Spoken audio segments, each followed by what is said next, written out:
मऊसूत, खमंग आणि अजिबात न फुटणारे बटाट्याचे पराठे बनवायचे आहेत का? तर ही सोपी रेसिपी शेवटपर्यंत नक्की बघा.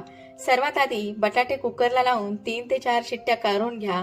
तोपर्यंत गव्हाचं पीठ थोडं थोडं पाणी घालून छान मळून घ्या आणि झाकून ठेवा.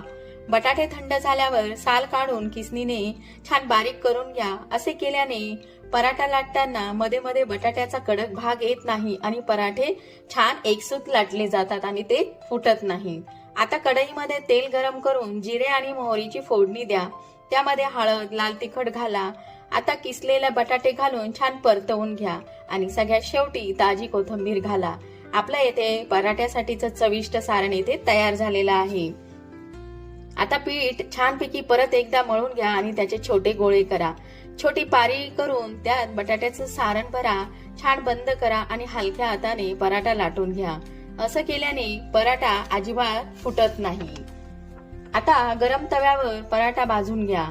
तूप दोन्ही बाजूंनी लावा म्हणजे पराठा खूपच चविष्ट आणि क्रिस्पी लागतो. गरमागरम खमंग बटाट्याचे पराठे येथे तयार झाले आहेत. हे पराठे सॉस, चटणी किंवा दह्यासोबत खूपच भारी लागतात. हा व्हिडिओ आवडला तर व्हिडिओला लाईक करा, शेअर करा आणि चॅनलला सबस्क्राईब करायला विसरू नका. भेटूया अशा छानशा रेसिपी सोबत. तोपर्यंत बाय.